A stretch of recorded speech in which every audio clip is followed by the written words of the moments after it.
सिंहगड, राजगड, तोरणा, रायगड, तिकोना, हरिश्चंद्रगड असे अनेक गडकिल्ले बऱ्याचशा जणांना ठाऊक आहेत. किंबहुना त्यांचे ऐतिहासिक व भौगोलिक महत्त्व देखील जाणून आहेत. पण या प्रसिद्ध गडकिल्ल्यांपासून काहीशा अंतरावर असलेल्या व प्रसिद्धीपासून दूर आपले ऐतिहासिक व भौगोलिक महत्त्व दडवून ठेवलेली अनेक गडकिल्ले या सह्याद्रीमध्ये पाहायला मिळतात. या अजाण गडकिल्ल्यांनीही स्वराज्याच्या स्थापनेत, विस्तारात व संरक्षणात मोलाचे योगदान दिले आहे. काळाच्या ओघात बऱ्याच गडकिल्ल्यांचा इतिहास पुसला गेला, तर काही गडकिल्ले फक्त दगडमातीच्या डोंगराच्या स्वरूपात पाहायला मिळतात. आजचे मावळे म्हणजे गड संवर्धन करते, त्यांच्यामुळे बऱ्याच गडकिल्ल्यांना पुन्हा पुरातन वैभव प्राप्त झाले, तर काही आजही त्याच पुरातन वैभवाच्या प्रतीक्षेत आहेत.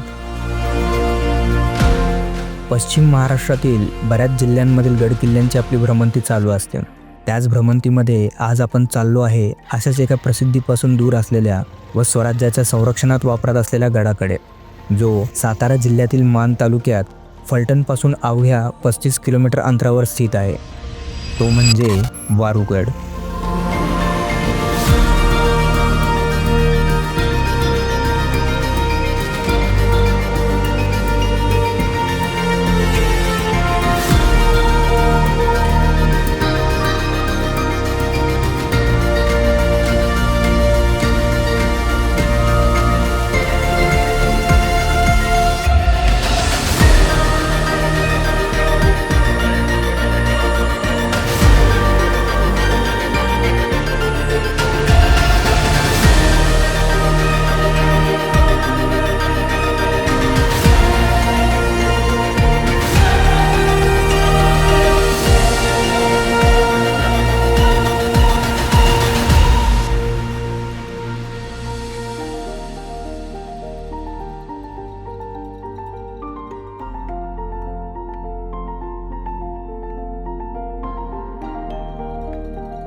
तर नमस्कार मित्रांनो, स्वागत आहे तुम्हा सर्वांचं आपल्या नोमॅडिक चॅनलवरती.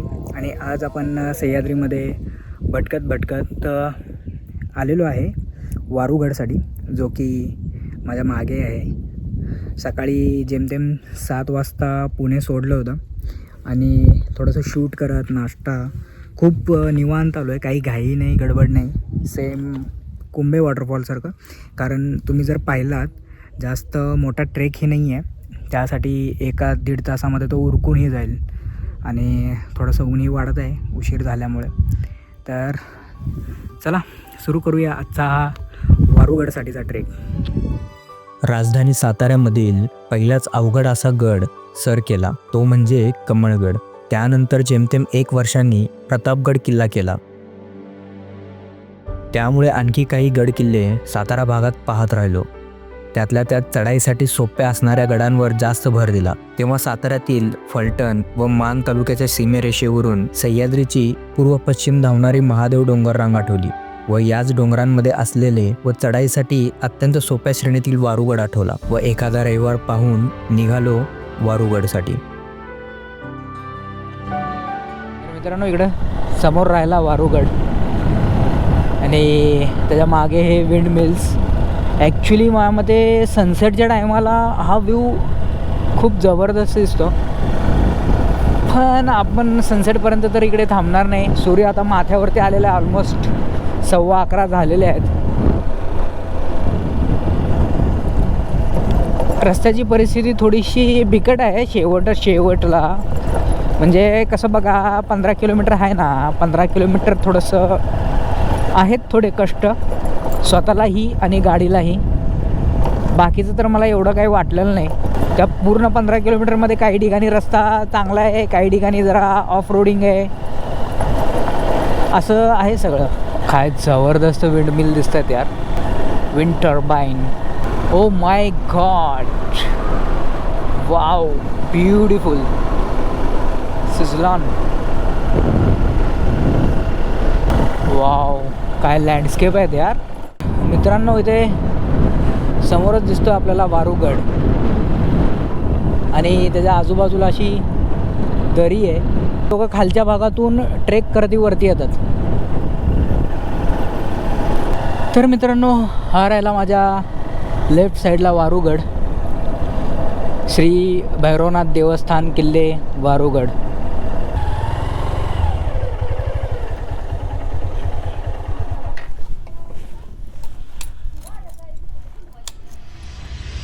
वारूगड हा 2 भागात विभागला गेला आहे, माची व बालेकिल्ला.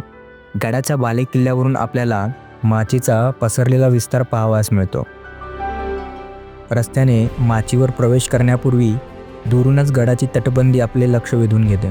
दुधेभावी मोगराळे मार्गाने येणारी वाट ही पूर्णपणे गडाच्या माचीवर असणाऱ्या भैरवनाथाच्या मंदिरापर्यंत येते. तर गिरवीकडून येणारा मार्ग हा गडाच्या उत्तर भागातील माचीमध्ये असलेल्या दरवाजापर्यंत येतो. त्यासाठी जेमतेम 3 ते 4 किलोमीटरची पायपीट करावी लागते. त्यामुळे वारूगड हा गिरवी, फलटण, जाधववाडीकडून गिरिदुर्ग तर दहिवडी मार्गाने भुईकोट किंवा भुईदुर्ग असल्याचा भास होतो.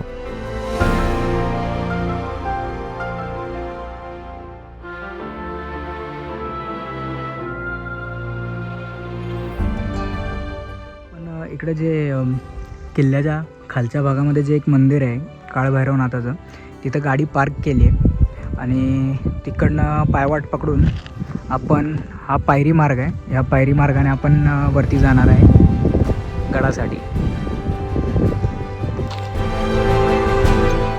बालेकिल्ल्याकडे जाताना सुरुवातीपासूनच पायरी मार्ग पाहावयास मिळतो, जो की आत्ताच 2025मध्ये बांधला गेल्याचे समजते. पायऱ्यावरून बालेकिल्ल्याकडे जाताना उजव्या बाजूस गिरवी, जाधववाडी व दूरवर फलटणपर्यंतचा प्रदेश दृष्टिक्षेपास पडतो. ह्या पायऱ्यांमुळे हा ट्रेक किंवा गड चढाईसाठी खूपच सोप्या श्रेणीमध्ये येतो.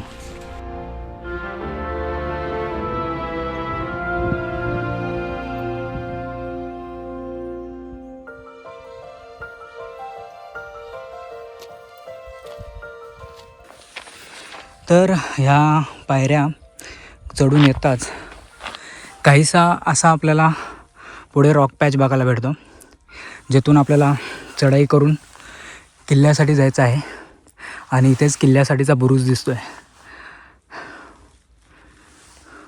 तर अशा प्रकारे आपला छोटासा रॉक पॅच सुरू होतो. शूज ऑलरेडी आपले गॉन आहेत, तर ते फक्त काही दिवसासाठी लिमिटेड आहेत. म्हणजे जास्त मोठे ट्रेक काय आता त्याच्याने होणार नाही, त्यासाठी आपण छोटे ट्रेक करतो आहे. त्यानंतर आपल्याला एक चांगला शूज घ्यायचा आहे, जो इन फ्युचर आपण सह्याद्री ॲज वेल ॲज हिमालयामध्ये वापरू शकतो. पाहू जर संधी भेटली हिमालयामध्ये जायची तर.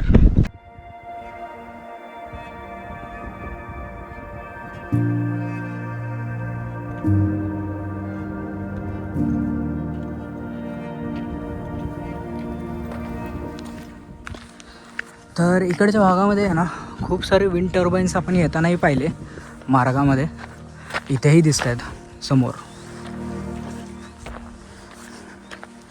थोडीशी मातीमुळे ही निसरडी वाट आहे, बाकी तसं काही हार्ड नाही आहे, काहीच हार्ड नाही आहे असं म्हटलं तरी हरकत नाही. आणि ह्या वरती समोर लागतात शेवटच्या पायऱ्या. आपण या शेवटच्या पायऱ्याच्या मार्गामध्ये आलेलो आहोत. इथून आपण पूर्णपणे बालेकिल्ल्यावरती राहतो.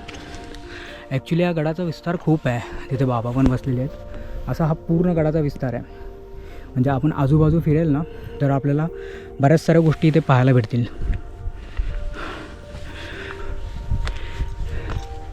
हे किल्ल्यासाठीचे 2 बुरुज आहेत. ह्या बुरुजांमधून हा प्रवेशद्वार आहे, जो की पूर्णपणे ढासळलेले आहे. फक्त काय ती त्याची रचना राहिलेली आहे.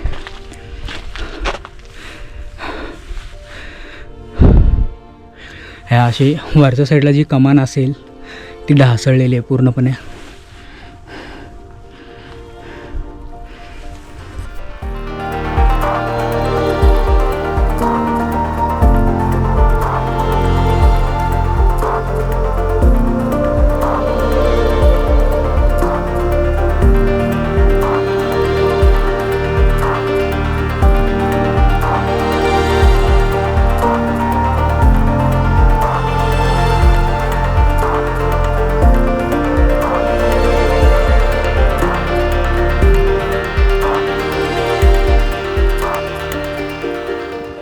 इथे वरती येताच इथे फक्त एकच देवडी आपल्याला पाहायला भेटते, ही सुरक्षा रक्षकांसाठी किल्ल्यावरच्या. अदर साईडला इकडे काही नाही आहे. आणि इकडनं आल्यानंतर समोरच आपल्याला एक वास्तू दिसते. माझ्या मते किल्ल्यावरचा किंवा गडावरचा हा सर्वोत्तम भाग असावा, सर्वात उंच असा.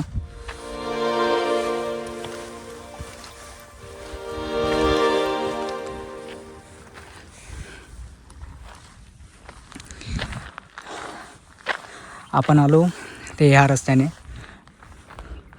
दुधबावी घाट असा आपण या रस्त्याने असा फिरून इकडे समोरून आपण प्रवेश केला. आपल्याला ते पाण्याचा टाकाही पाहण्यासाठी जायचं आहे. इकडे मंदिरे देखील आहेत. गडाचा परिसर खूपच पसरलेला आहे. तिकडेही मंदिर आहे आणि तिथे झाडांमध्ये तिकडे एक पाण्याचं टाकं विहीर काहीतरी दिसते. आणि बुरुजाची संकल्पना बघा, ही तटबंदी दिसते जी ढासळलेली आहे. इथेही बुरुज आहे, तिथेही बुरुज आहे, इकडच्या साईडलाही एक बुरुज आहे.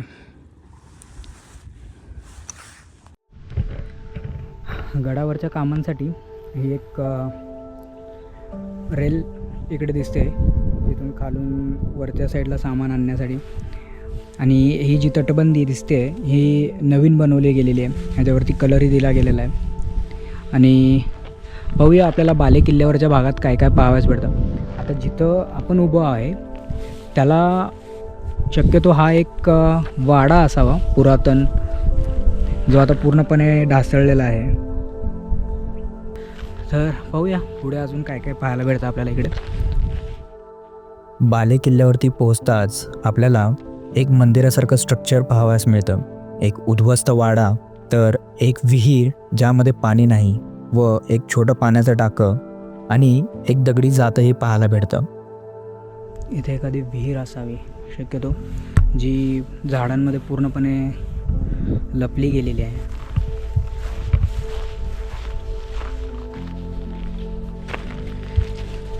खाली काही पाणी दिसत नाही आहे, पूर्णपणे कोरडी विहीर आहे. आणि इकडे आहे किल्ल्यावरचं पाण्याचं टाकं.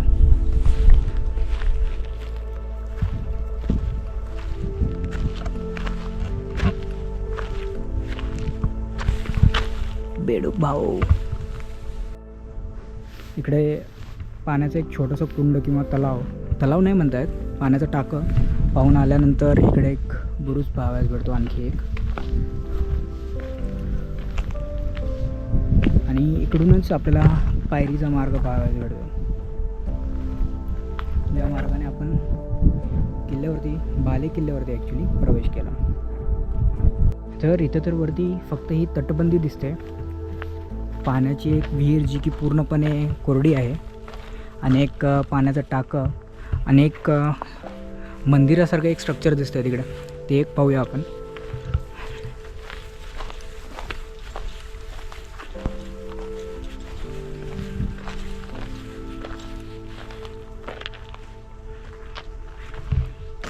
ही दिसते अशी ही तटबंदी, ज्याला पेंट केलेलं आहे आणि ते ट्रेनसाठी हे केलेलं आहे मार्ग, खालून सामान वाहून वरती आणण्यासाठी. आणि तिथे आहे काळभैरवनाथाचं मंदिर. तिथेही जायचं आहे आपल्याला. ट्रेक कंप्लीट झाल्यानंतर आपण मंदिरात जाऊन दर्शन घेऊन थोडासा विश्रांती घेऊ, त्याच्यानंतर परतीचा प्रवास चालू करणार आहे. आपल्याला खालच्या भागामध्ये, म्हणजे हा किल्ल्याचा भाग आहे, तिथेही आपल्याला बुरुज दिसत आहेत. बुरुज तटबंदी तिकडेही दिसत आहेत, तर तिकडेही आपण जाणार आहे. म्हणजे किल्ल्याचा परिसर आहे ना फार मोठा आहे. समजून नाही येत. आता ही जी घरं आहेत ही सुद्धा पूर्णपणे किल्ल्यावरतीच आहेत. हा जो आपण आलेला भाग हा पूर्ण बाले किल्ल्याचा आहे आणि किल्ल्याचा परिसर हा तिकडेही दिसतंय आपल्याला, तटबंदी आणि बुरुज अफाट पसरला आहे हा. बाले किल्ल्यावर असलेलं हे दगडी जातं आपल्याला प्रतापगडच्या झेंडा बुरुजाकडे जातानाची आठवण करून देतो. तिथेही पूर्वी आपण एक दगडी जातं पाहिलं होतं. तर ह्या तटबंदीला लागून इकडे एक मंदिरासारखं स्ट्रक्चर दिसतं आहे. ॲक्च्युली आपण तिथे एक काका होते, त्यांना विचारलं तर त्यांनी सांगितलं की हे खाली जे मंदिर आहे काळभैरवनाथाचं, त्यांची पालखी इथे ठेवली जाते आणि एक प्रकारे हवनकुंडही दिसते. रात्रीच्या मुक्कामासाठी ही जागा जर किल्ल्यावरती थांबणार असेल तर ही जागा योग्य आहे असं माझ्या मते तर वाटतं मला. महाराजांच्या प्रतिमाही आहेत दोन्ही भागात.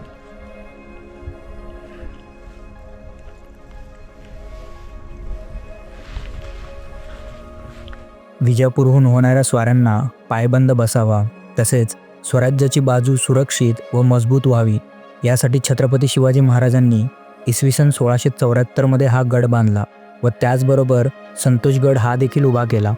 त्या काळी 200 पहारेकरी व बरीच शिबंदी या किल्ल्यावरती होती. 1811 पासून पुढे हा गड पेशव्यांकडे होता. तर 1818च्या सुरुवातीस साताऱ्याचे राजे फडणीस विठ्ठलपंत यांनी 200 सैनिके पाठवून दुसऱ्या बाजीरावपासून हा गड घेतला व जेमतेम 1818च्या शेवटपर्यंत हा किल्ला इंग्रजांच्या ताब्यात गेला. ह्या लढाईत त्यांनी गडाच्या वाटा, महादरवाजांच्या कमानी, बुरुज व तटबंदी यांची नासधूस केली. भग्न अवशेषांमध्ये इथला इतिहास विखुरला असला तरी डोळसपणे पाहताच तो उलगडू लागतो. तर मित्रांनो, बाले किल्ला आपला एक्सप्लोअर करून झालेला आहे. एक्सप्लोअर करण्यासारखं एवढं काही जास्त काही नाही आहे वरती बाले किल्ल्यावरती. तर बाले किल्ला करून आपण आता खाली उतरत आहोत आणि खालचा जो परिसर आहे, जो खाली मंदिर वगैरे दिसतं आहे आणि तटबंदी, काही बुरुज देखील आहे. तर ते बुरुज, तटबंदी आणि मंदिरं आपण पाहूया आणि 2 पुष्करणी आहेत. 2 पुष्करणी पाहूया आणि भैरवनाथाचं दर्शन घेऊ. थोडा वेळ विश्रांती करू तिकडेच आणि परतीचा प्रवास चालू करू. छोटासा किल्ला आहे, जास्त काही हार्डही नाही आहे आणि जास्त काही मोठाही नाही आहे. त्याचा खालचा भाग जो आहे किल्ल्याचा तो पसरलेला आहे फक्त. तर आपल्याला पूर्ण खाली उतरून पायरी मार्गाने, ज्या पायरी मार्गाने आपण वरती चढलो होतो तिकडनंच आपल्याला असा वळसा घालायचा आहे. तिथे काहीतरी दिसतं आपल्याला, ते पाहून इकडे बॅक साईडला पुष्करणी आणि मंदिर आहे.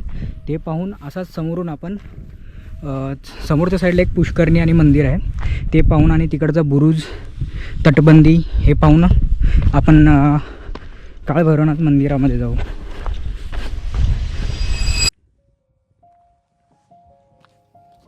बाले किल्ला पाहून झाल्यावर एका उद्ध्वस्त पायरी मार्गाने खाली उतरण्याच्या अयशस्वी प्रयत्नानंतर चढाई करून आलेल्या मार्गाने खाली उतरण्यासाठी निघालो व किल्ल्याच्या उत्तर भागात असलेल्या दरवाजाकडे आलो.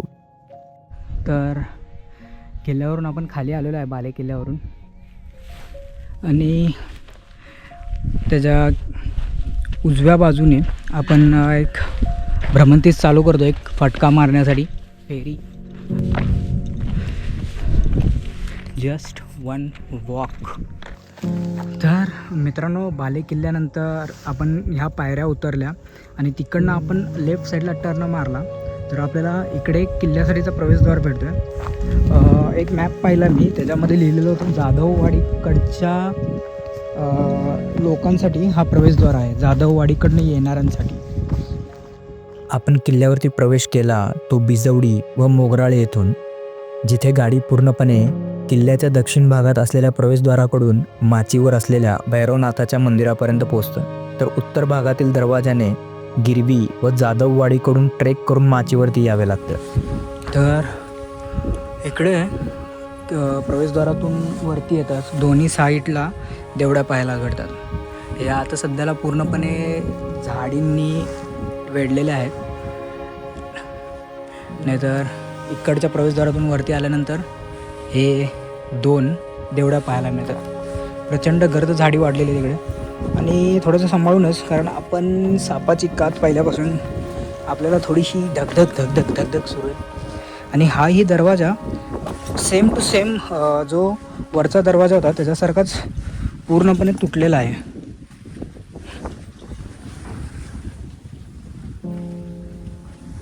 प्रचंड प्रमाणात झाडी वाढलेली आहेत आणि येत्या काही दिवसामध्ये त्याचे संवर्धन करणं गरजेचं आहे फार.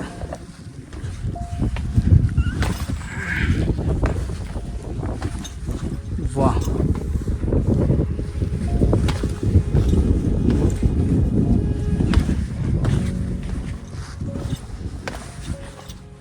इकडून येताना थोडासा ट्रेक करत यावा लागतो. मे बी हा मार्ग आहे त्याचा, इकडे खाली थोडीशी अवघड वाट वाढते. इकडनं हा किल्ला पूर्णपणे गिरिदुर्ग वाढतो आणि आपण ज्या साईडने आलो म्हणजे मे बी बिजवडी साईडनी भुईकोट असल्यासारखा वाटतो.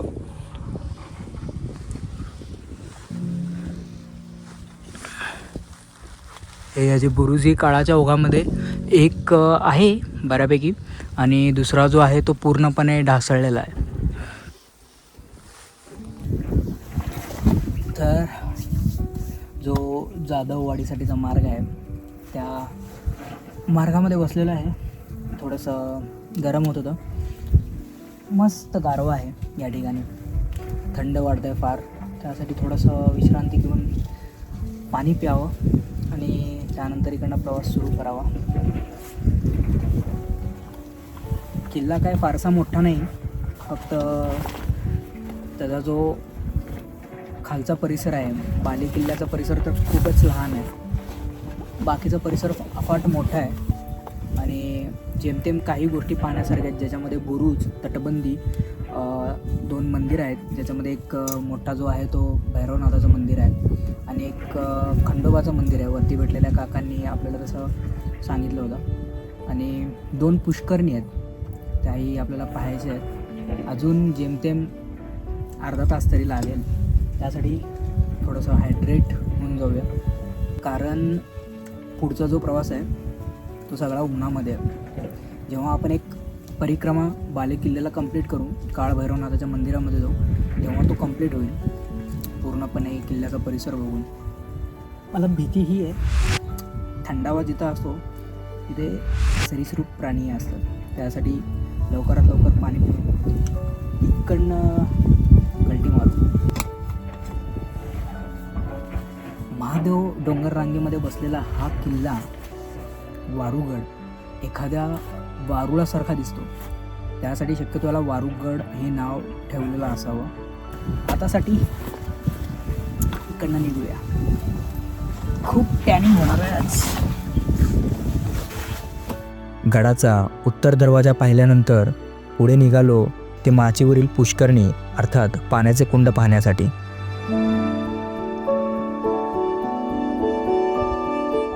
तर बाले किल्ल्याच्या खालच्या साईडला आपण जो बुरुज पाहिलेला व तटबंदी दाखवलेली ती इकडूनही खालूनही स्पष्टपणे दिसतं. पण वरती बुरुजाच्या तिकडे जाण्यासाठीचा मार्ग त्याच्यासाठी अवेलेबल नाही, कारण अशी खूप गवत झाडे असल्याने पायवाटही दिसेनाशी आहे वरती. त्यामुळे वरती न जाता आपण बाले किल्ल्याच्या पूर्ण खाली उतरून आपण मंदिरासाठी निघालेलो आहे, पुष्करणी व मंदिर पाहण्यासाठी. बाले किल्ल्याच्या खालच्या भागातच आपल्याला इकडे एक पुष्करणी पाहावयास भेटते.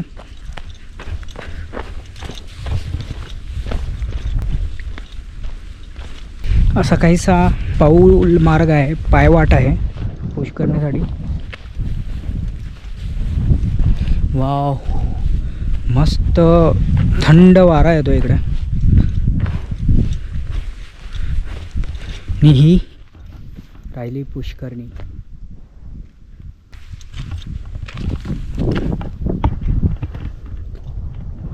वाव, पुष्करणीमध्ये पाणी पूर्णपणे तरी नाही भरलं, कारण पावसाच्या ह्याच्याने पाणी पूर्ण तुडुंब भरायला हवं होतं. आणि खालच्या साईडला आहे ना काही आपल्याला एक रचना दिसते पाण्याच्या टाक्यासारखी, नाही का? आपण बऱ्याचशा गड किल्ल्यांवरती पाहतो एक टाकं भरल्यानंतर ते दुसरं टाकं भरावं, ह्याच्यासाठीचं जे पार्टिशन असं तेही आपल्याला पाहावयास भेटतं इकडं. काय मस्त जागा आहे ही. मस्त थंडावा भेटतो इकडं आणि झाडही खूप आहेत, गारवा आहे मस्त. गडाची भ्रमंती करत असताना विश्रांतीसाठी अथवा रात्रीच्या कॅम्पिंगसाठी ही जागा खूपच सुंदर होती. जवळपास दुपारच्या 12-1च्या सुमारासी या भागातील झाडींमुळे थंड हवेचा झोत येथे लागत होता. पण वेळेअभावी येथे थांबणे शक्य नव्हते आणि तसेही काही मिनिटांपूर्वीच किल्ल्याच्या उत्तर दरवाजाजवळ आपण विश्रांती घेतली होती. त्यामुळे येथून लगेच पुढे किल्ल्याच्या पश्चिम भागात असलेल्या खंडोबा मंदिराच्या दर्शनासाठी निघालो, जे ह्या पुष्करणीच्या पुढेच लागते. पुष्करणी पाहून आता आपण पुढे तिथेच एक मंदिर आहे. किल्ल्यावर बाले किल्ल्यावरती भेटलेल्या काकांनी आपल्याला जसं सांगितलं की खंडोबाचं मंदिर आहे ते, तर तिथे जाऊन खंडोबाचं दर्शन घेऊया आणि परत असा फिरून समोरच्या साईडने एक फेरी घालून तिथेही पुष्करणी आहे, तटबंदी आहे, ती पाहून आपण काळभैरवनाथाच्या मंदिराकडे जाऊ.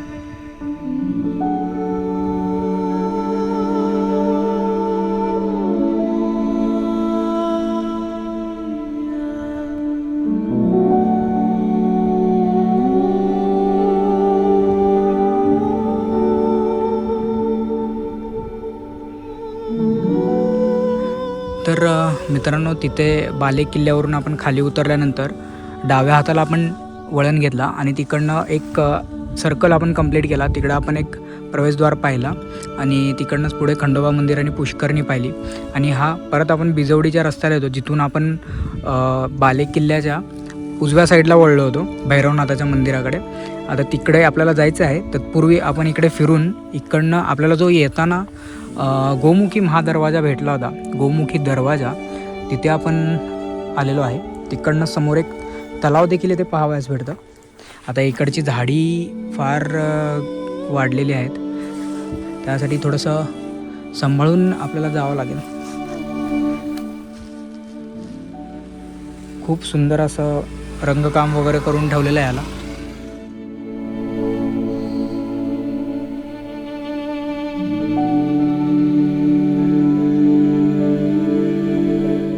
इकडे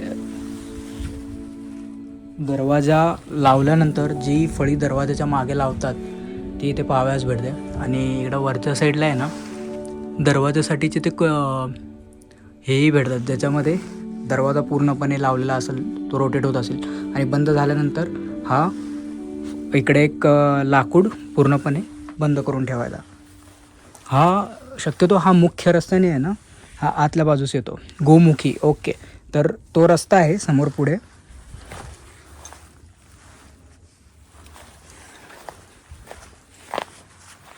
इकडे रस्ता आहे, तर ह्या मार्गाने हा गोमुखी रचनेत येतो. तिकडून आतमध्ये आल्यानंतर हा असा पूर्ण एक यू टर्न आणि इकडे लागतो. शक्यतो म्हणजे इथे पहिला कोणी रस्ता वगैरे नसायचा शक्यतो. ही पूर्ण अशी तटबंदी असेल आणि मेन एंट्रीसाठी हा दरवाजा असेल किल्ल्यावरती.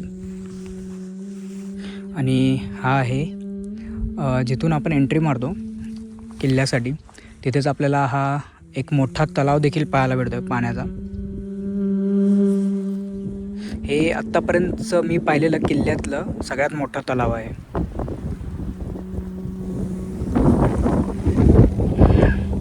गडाच्या बिजवडी मार्गाच्या गोमुखी दरवाजापुढेच आपल्याला पिंपळाच्या झाडाखाली एक शिवपिंड व त्यासमोर नंदी देखील पाहावयास मिळतो व इथेच आहे आणखी एक पुष्करणी.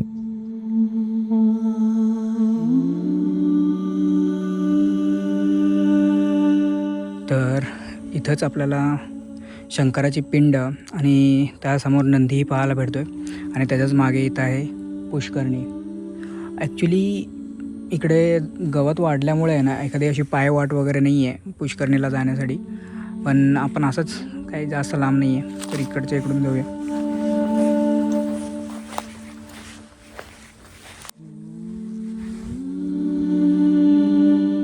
ही आहे पुष्करणी, तिथे समोर गोमुखी आहे.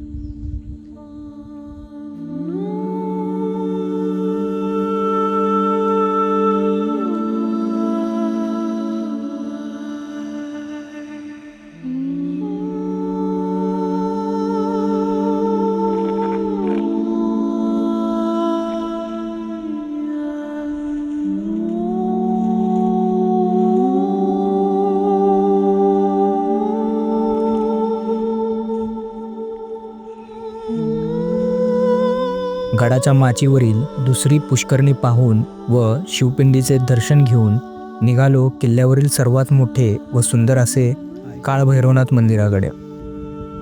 आजूबाजूला उंचच उंच पिंपळाची व वडाची झाडे, किल्ल्याच्या खालील भागातून वर येणारी थंड हवा, प्रशस्त शांत व सुंदर रंगरंगोटी केलेले हे काळभैरवनाथाचे मंदिर ट्रेकच्या शेवटी विश्रांतीसाठी खूपच योग्य जागा वाटली.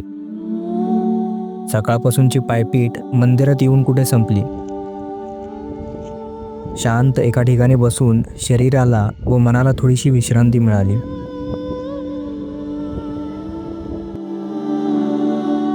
तर मित्रांनो, आजचा हा व्लॉग कसा वाटला आम्हाला कळवण्यास विसरू नका व व्हिडिओ आवडल्यास लाईक, शेअर अँड कॉमेंट करायला विसरू नका आणि असेच व्हिडिओ पाहण्यासाठी आमच्या चॅनलला सबस्क्राईब करायलाही विसरू नका.